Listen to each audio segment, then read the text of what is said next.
Hey everybody, time for another movie review. Going back to the 70s. Nature Run Amok. Yeah. One of my favorite, actually that's one of my favorite subgenres, especially from the 1970s because there were so many like cheesy Nature Run Amok movies. My dad took me damn drive-in to see this one. This one and that. You know what it was? It was this one and I think Battle Among the Stars. Remember the Japanese? Yeah, yeah, Sci-fi. yeah. I think it was a double feature at the drive-in. But I was probably about what, 9?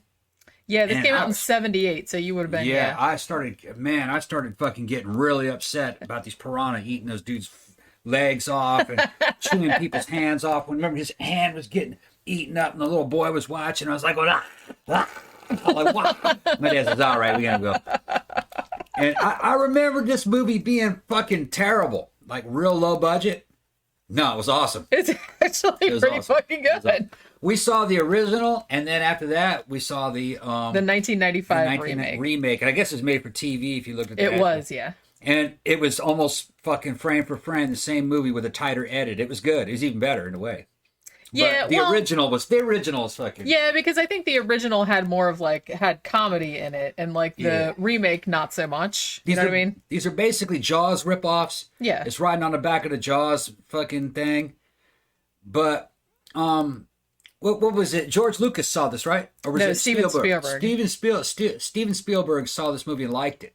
Yeah, he said it, and actually, I want to get into that. He said Yeah. this was his favorite of the Jaws ripoffs. Yeah, it's good. It was a lot better than I remembered, and you can get it basically for free online. Didn't we see this on Tubi? It's on Tubi. The 1978 one, which is the one we're mainly talking about, and the 1995 remake, which I didn't even know existed. Like I said, that was made for TV, and that's also on Tubi. There was also another, actually, the first Piranha that came out in 1978, that had a sequel called Piranha 2: The Spawning, which I think I saw it, but I don't really remember anything about it. But in 2010, they did a remake called Piranha 3D that's supposed to be, it was what's his name, Alexandre Aja, that French like extreme director or whatever, and it's supposed to be like balls to the wall insane, like fucking a piranha like biting a dude's penis off and then spitting the penis back at the camera and shit like that, and it's like super bloody. And then I think they made a sequel to that which was called Piranha 3 Double D, because there was a bunch of strippers in it. Yeah, well,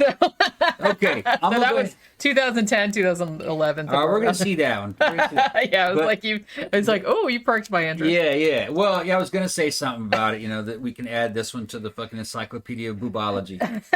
It was the movie is packed. It not only has a good story, it's got fucking Heather Menzies in it, who was the girl who played Jessica from the fucking Logan's Run, television series. Who she's kind of like the budget Farrah Fawcett, even though I like her. She's cute, she can act, but she's kind of like the budget Farrah Fawcett. You know, she's playing opposite like a leading man who's, I don't know what that dude's name is, but Bradford Dillman. He's definitely the budget fucking Burt Reynolds slash definitely. Cheston. Yeah, Charlton Heston. And I've also seen like a couple reviews called him like the brawny man as well, because he's wearing that. He's got that beard and he's got that like lumberjack kind of. Yeah, that's what they kind did. of action. That's what they did back in the 70s. The men were fucking manly men with fucking beards and mustaches. And he was all cranky and gruff. Yeah, oh, don't talk to me. I'm a man. No, I'm not interested in you. There's good humor in it. It's good writing. Nah, I'm too manly. I don't want to sleep with you. You know, you suck. As pretty as you are. He's like that, you know. Plus, he's a drunk, which I loved that. Yeah. There's a lot of good elements in the movie. There was a sci-fi element that I didn't pick up when I was a kid. Little mini dinosaurs and fucking weird shit and military experiments gone wild. Yeah. They didn't follow up on much. You know what the story behind that was? Okay, so as I said, this came out in 1978. It was directed by Joe Dante, one of his very early films. Obviously, he went on to do Gremlins and The Howling and Inner Space and fucking, all that stuff. And it was produced by Roger Corman. So I think this was like his second movie. Now, what Joe Dante, because he's very well known for putting humor into his movies. The Howling had humor in it. Gremlins had humor. Yeah, it was good humor, good timing. Yeah. What he wanted to do, the little monster, because a lot of people have complained about there's like a little stop motion monster when they first go into the lab. You know what I mean? Like where You're like, where'd that thing go? Yeah, and it's like, and they only show it once. Well, what happened was Joe Dante wanted that to be in there, like as an homage to Ray Harryhausen, like the old like monster films. And his original plan was that over the course of the movie, that monster would get bigger and bigger, and like in the background, and then like at the end, it was just gonna like eat a pier or something like that, and like have nobody talk about it. But in the end, they didn't have enough budget to pull it off, so he just like left that in there because he thought it was cool, but like he couldn't do exactly what he wanted to do with it. So he did have a plan for it, but it didn't come to fruition. Yeah. There was a lot of good underwater shots, good special effects. It's filmed well. I guess it's been restored. It looks new, or it looks fresh. It doesn't look new. It looks like something out of the '70s, but it's done real well. And there's a lot of '70s cultural stuff, you know what I mean? Like it's just packed with sluts. They're wearing bikinis and tube tops, and there's all kinds of nip slips, and they do a fake Heather Memsey's fucking boob shot. You can tell that they edited it. Yeah, it's not her body double. But they try to give the audience of the time what they wanted. It's a Jaws ripoff. So there's always girls in bikinis and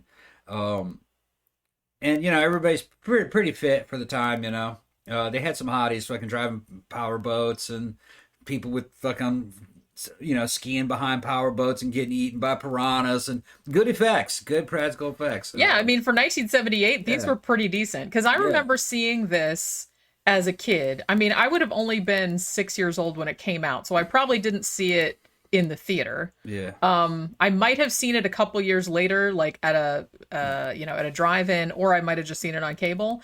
I have to say that this movie, because I'm really scared of sharks and like underwater shit in general. So this movie like scared the shit out of me too when I was a kid.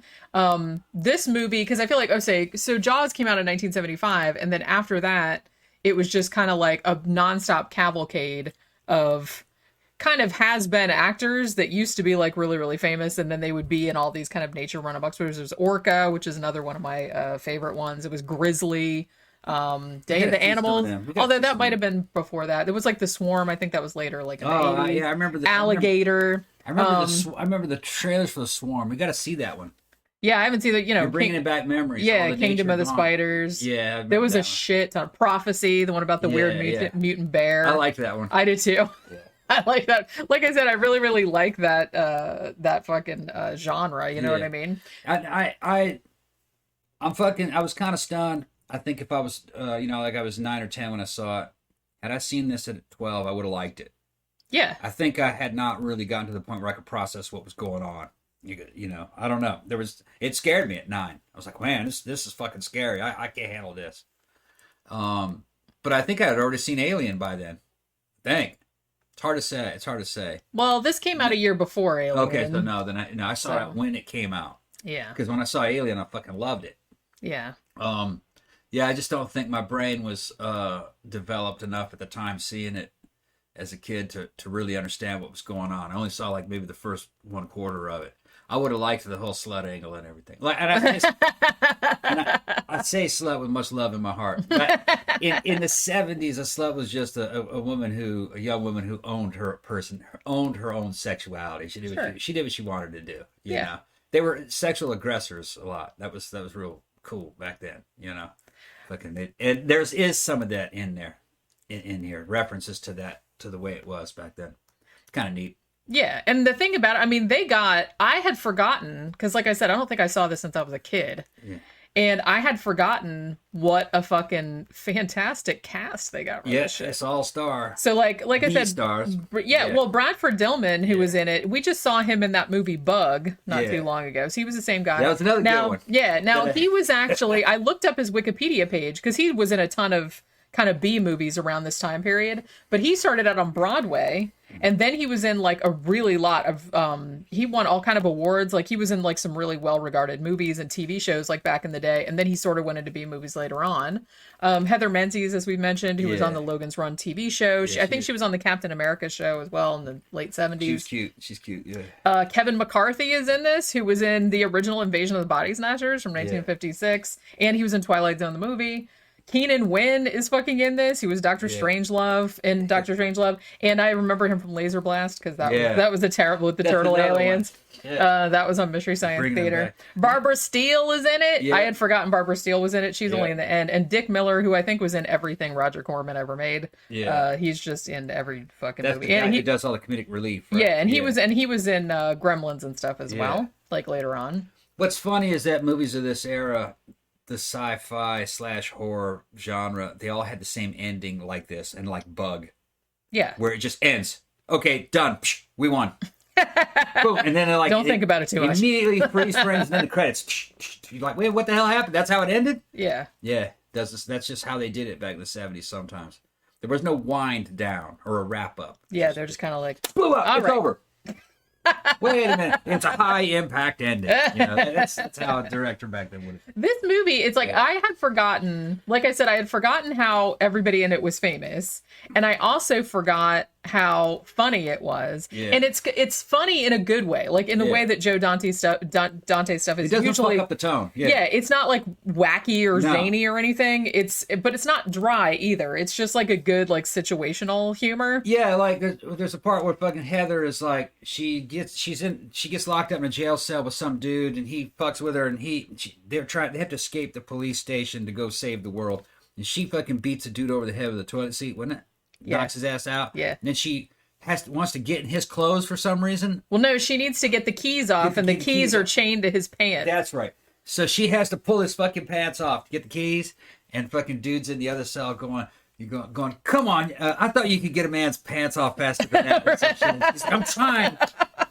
Yeah, so there's a bunch of sexual humor in it. Well, yeah, it's just funny shit. So basically, what happens in this? There's a short sequence at the beginning with your kind of obligatory stupid teenagers kind of backpacking through the woods or whatever, and they're like, hey, a no trespassing sign at a military site that we're clearly not supposed to go into. Let's go in here and jump into this random ass pool of water that you can't even see to the bottom of. They get eaten up, and of course they get eaten. Yeah. So but that's what sets the plot in motion, and honestly, this movie, the quality of it is much, much better than I remembered. I remembered it being just like a super cheesy, throwaway, stupid. Yeah. I'm not saying it's like, Citizen Kane or anything. I thought it was going to be like on par with Giant Spider Invasion. That's how I remembered it. Yeah. As bad as Giant Spider Invasion. But it's not. It's not. It's a lot tighter, a lot better production. Yeah, you can tell that people, like competent people, made this movie. Yeah, I mean, it was like, you could tell that they were trying to make something like Jaws at that level. Yeah. Not quite. I mean, it's expensive, but close. This cost maybe $60,000. $600,000. Is that what it cost? $600,000. Because the special effects are pretty good. They even reused a lot of them in the fucking remake. Yeah, I kind of want to get into that. The underwater shot. Well, yeah, the thing about it is, like, you can tell, like, for 1978, these special effects are actually not bad. It's like, yeah, you can tell that the fish, like, in the wide shots, like where there's a little school of them, like, coming through, you can tell they're not real, obviously. Yeah. But the close-up shots where they're attacking somebody, and like they just have blood in the water and it's all like it's that horrible like sound effect, and then you can see like all the little fish biting and like little chunks coming off, and there's a couple shots in there where you see a piranha like bite someone's tit or their nipple or something like that, so that's in there. Because did you see it? I go, yeah, I saw it. Like, he called it out. He got her nipple. Got it. And then I was like, oh, that would suck. But yeah, and then there was one too. I one of my favorite shots, I think the one that freaked me out when I was a kid, was the one where they show a foot and there's like three, there's three piranhas like at the foot like that, and it looks real. Yeah. You know what I mean? So it really does look like somebody. Yeah, and I remembered it being about just normal piranhas, which is fucking crazy. If you know anything about piranhas, they're nowhere near as dangerous as people want to believe. Jeremy Wade sat in a whole pool full of a long time. It was just like chilling with the piranhas. You can even put a fucking little bit of. You can even cut yourself and put some blood in the water, and they'll take interest, but they won't go crazy. But no, they're not normal piranhas. They're genetic experiments. They were going to use them in Vietnam. Yeah, they were going to use them as a weapon in Vietnam somehow. Well, they were gonna. I guess everybody that went into the river would get eaten up. Yeah, I don't know how that helps you win a war. These piranhas had been bled. They weren't like bigger than regular piranhas. But they were intelligent. They were kind of smarter than regular piranhas, which probably isn't that hard to do. They bred faster. They were more aggressive, right? They were like a hive mentality. And they could live in freshwater or saltwater. Yeah. Which, like I said, that's not crazy. That's not an outlandish. I mean, it's perfectly fine for like a 70s animals attack movie. You could probably attempt it today, but like I said, that would not be a war-winning weapon. It'd be a waste of time and money. Yeah. But they didn't end up using it. So it's like, so Kevin McCarthy plays the doctor that was working on it, and basically what ended up happening is like, well, the war ended before we perfected the shit. We didn't get to use it, so we're just keeping them for whatever reason, like up at this sort of abandoned facility. And so the two kids who go missing at the beginning of the movie because they stupidly jump into this fucking pool in the middle of the woods and get eaten by, and probably rightfully so. So Heather Menzies, she's a skip tracer, and she gets hired to go find them, like by the girl's dad or something like that. So she tracks them to there, finds their clothes and jewelry, and figures, oh, they were here, and maybe they drowned in this pond. So she goes to drain the pond, thereby releasing all of the piranhas into the attached river system. And it's going to go downstream. There's like a kids' summer camp at which Bradford Dillman's daughter is there. And then further down, there's a new like lake resort, which is run by Dick Miller's character. So they're putting a lot of people in the way of where these piranhas are going. And fair play to this movie, it is not afraid to have a whole bunch of 8-year-olds eaten. Yeah. Which I thought was fantastic. The 8-year-olds were on top. The 8-year-olds were on top of fucking inner tubes and shit, trying to do heroic fucking things like save one another and everything with the water all frothing and churning and blood and stuff. It was pretty good, man. It's pretty good. I liked it. Maybe that's why my dad got me out of there when I was a kid. I guess I might have been 8. Maybe it's because little kids were getting eaten. I don't remember exactly when we left. Yeah, because I mean, that happens like pretty late in the movie. Yeah. That's kind of like, because the one thing that this movie does that's really good is it really kind of builds up the character and the story and everything like that before all the carnage occurs. Like some people do get killed early, like Keenan Wynn's character. He is kind of like sitting on the dock and he's kind of drinking with his dog or whatever. And the piranha come and like gnaw his, like the bottom parts of his legs off, which is actually like a really good looking effect. And he bleeds to death. So it's like, that's kind of how they sort of follow the trail of the piranhas as they go down the river. Yeah. And then, it just gets ramped up because it's like, oh, there's all these kids down there. And then farther down the river, there's even more tourists, because it's kind of like a Jaws thing where it's like, no, we're going to open the shit anyway, even though, they got warned about it. And so, like I said, so it's really cool that they just went for it and like had all these little kids get killed, except for Bradford Dillman's daughter, who I think her character's name is Susie in the movie, and she's the only smart one in the summer camp, and she's just like, I don't want to go in the water, there's like stuff in there. And I'm just like, but right you are, there is stuff in there, and that's why she's the only one that didn't get fucking chewed on. That's why. Yeah. But you know what I'm saying? So the funny thing about this is that what initially happened with this movie, when it was going to come out in 1978, Universal Studios, their Jaws 2 was coming out this same summer, right? So they were trying to sue the makers of Piranha, like to keep it from coming. They were saying like copyright infringement or some bullshit like that. It's not that close to Jaws. Even though, well, and the thing about it too is that from what I've heard, it might have been that some of the Universal executives thought that Piranha might be a better movie than Jaws 2, and we're like, so we're trying to like suppress it a little bit. But Steven Spielberg went to bat for this movie because he saw it and he liked it. So he went to Universal and said, hey man, like knock it off. It's it's a perfectly fine movie. Is it a Jaws ripoff? Not really. I mean, it's because got a sci-fi angle though. Because it's fish and it's attacking, but it's not like a Jaws ripoff in the same way that, say, like Devilfish, or that Orca. Italian movie, or Orca or something like that, which is more one big thing. Yeah. It's like I feel like there's not really, you can't really have a copyright on, an X animal attacks people, whatever animal attacks, because it had a lot more of a damn sci-fi angle to it than Jaws. Yeah, because they were genetically modified. And it had a monster movie feel to it. So it was not like Jaws, really. Same kind of situation. You had Yeah. people trying to protect civilians from these things. And there are a lot of beach shots, Yeah. motorboats and shit. Motorboats blowing up. They were good stunts. It's actually a good movie. A lot of good underwater shots. Guy trying to open a valve underneath the water when the damn piranhas are eating him up. It had, in some ways, better stuff or better ideas than Jaws had. Because, if you think kind of over the top or outlandish is better. I mean, it had a monster in it.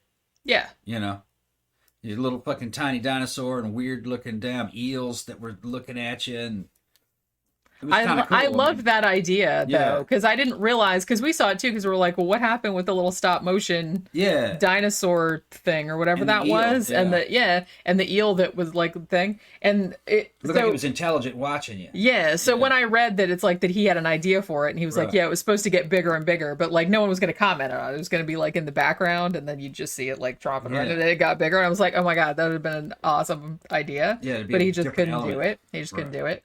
So... yeah, so I just kind of feel like another interesting thing about this movie, too, is that this is one of the few... I don't even know if I can think of another movie like this. Maybe from back in the 50s. But this is kind of like one of the only nature run-amok movies where they basically kill the piranhas, or do they, by intentionally polluting the river. Yeah. Basically, they just like put all the shit, they're just like, poison. It'll just kill everything. Yeah. Although there is a hint at the end that, and they did make a sequel, there is a hint at the end that the piranha did end up escaping to the ocean, which was what they were trying to keep from happening because they breed so fast and, they'll just wipe out everything in the ocean, which I don't imagine they would because they're not big, but, The only other thing that was kind of like this would be like cross between Jaws and, remember, Food of the Gods? Yeah. Kind of like that. Very loosely based on an H.G. Wells story. Yeah, something like that. I wanted to say too. So, like I said, you can tell that competent people made this. So Joe Dante directed it, and I think this Steven Spielberg going to bat for this movie might have been one of the things that that made the two of them friends, which kind of got Joe Dante like Gremlins and stuff later on. Also, the writer on this was John Sayles, for Christ's sake, who he did Alligator too later, but then he did the first version of the script of E.T., for Christ's sake. I think he did like Apollo 13. And so he did like really big movies like later on. So this was one of his early writing credits. Now, last night when we were watching this movie, like I said, it's on Tubi and I hadn't seen it since I was a kid. So we like watched that. We had some beers and we were watching this. And then we saw on Tubi that it's like, oh, they have the 1995 version as well, which I didn't even know there was one. I had heard that there was one from 2010, 2011. And it was shorter. Yeah, it's funny. And you can tell because we watched, so we were like, fuck it. We were kind of like half liquored up. So we were just kind of like, fuck it. Let's watch the 1995 one as well. And then we can talk about that too. Yeah. Now, the interesting thing about it is that they used pretty much the exact same script. Like a lot of the dialogue is exactly the same. Yeah. Most of the gags are the same.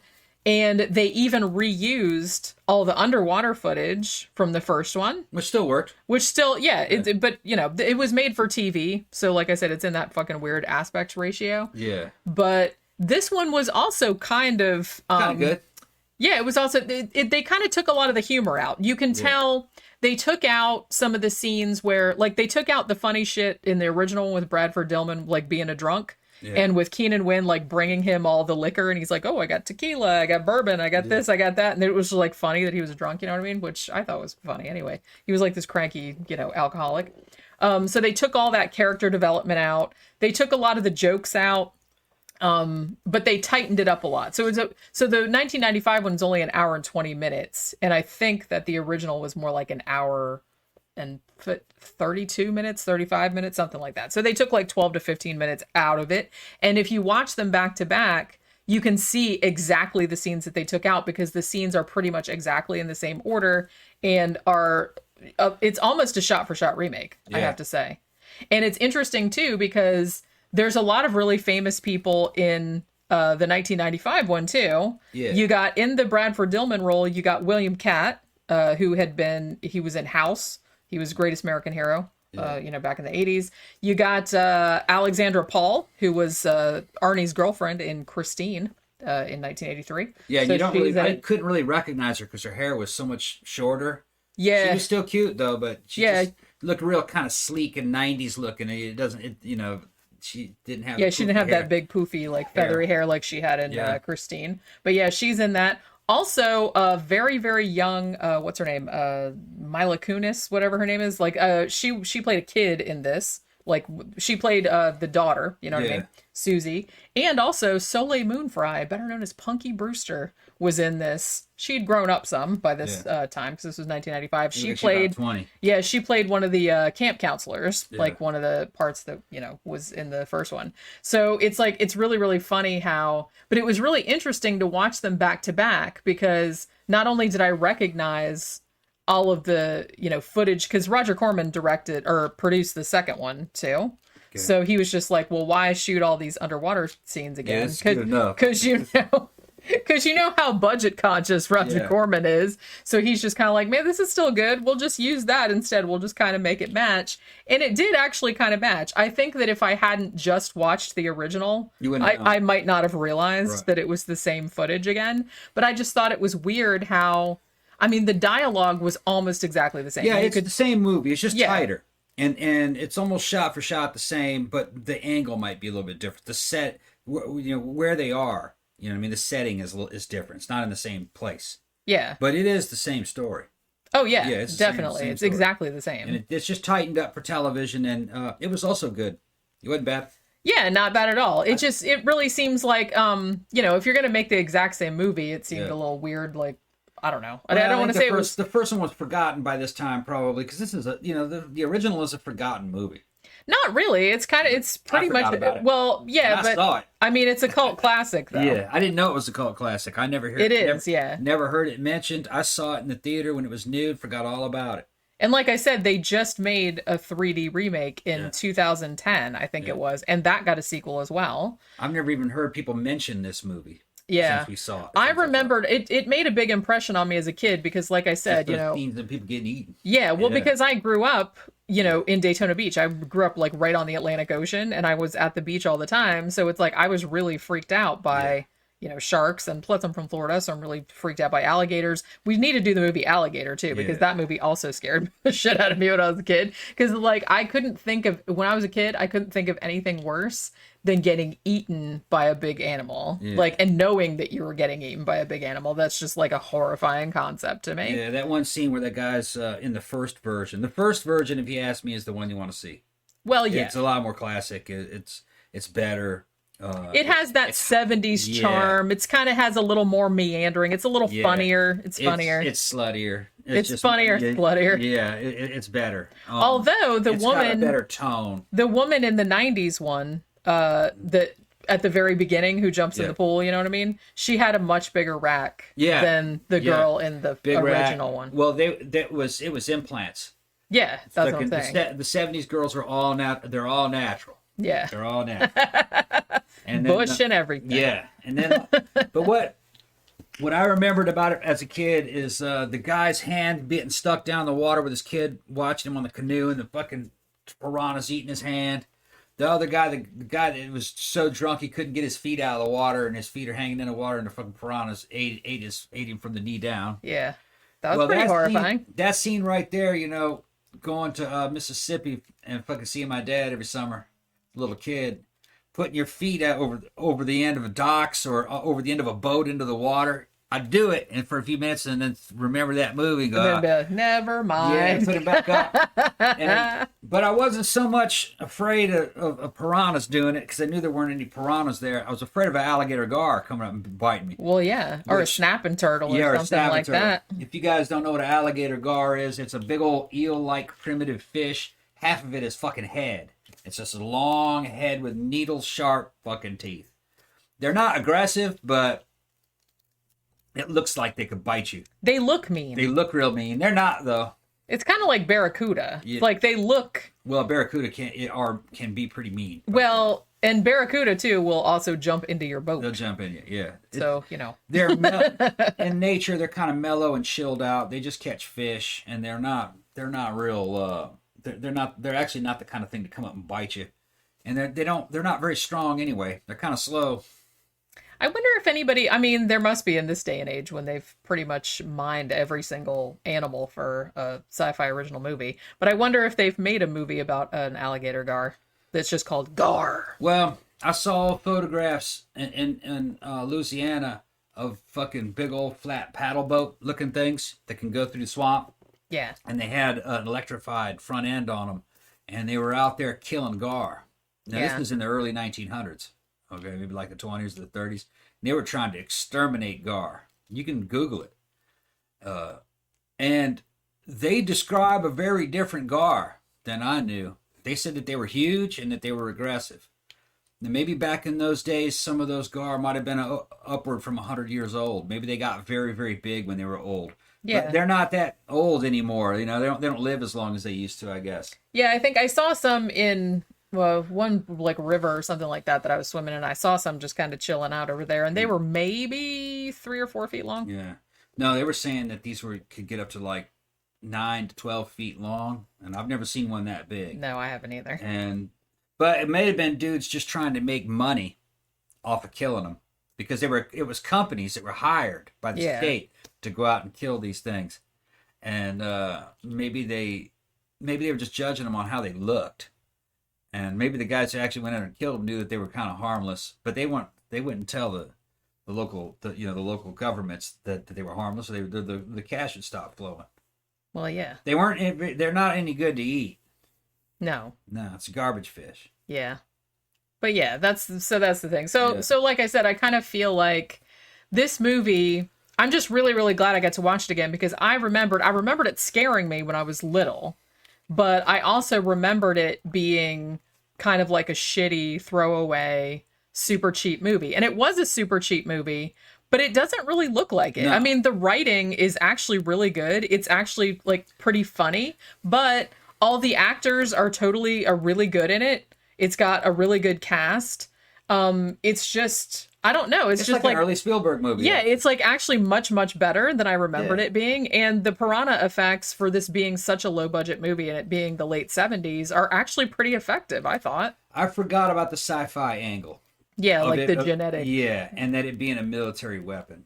And I kind of chuckle at that, although... Yeah, but it makes sense, though. There's only one military weapon that, based on animals, that ever fucking had any promise for success. And you guys can look it up. It was called the Bat Bomb. I was going to say. The Bat Bomb. The Bat Bomb worked. It was a bomb you dropped, and on its way down, it opened up and on a parachute, and in there, on these little racks, were these hibernating bats. They had been you make them real cold with dry ice. Hibernating bats, and they wake up on their way down. Then they fly out.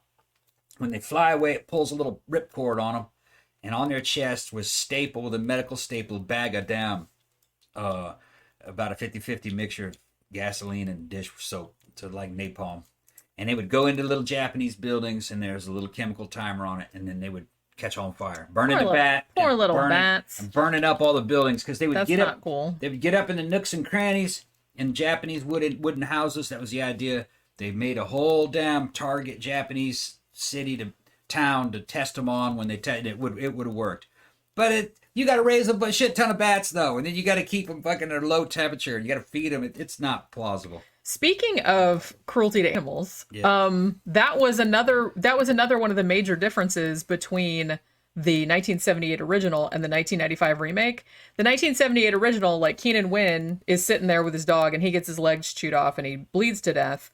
But the dog is okay, I think. The dog doesn't get killed, right? I don't think the dog gets killed. Yeah. In the 1995 one, the dog absolutely gets killed. The dog like jumps in the water trying to save its master.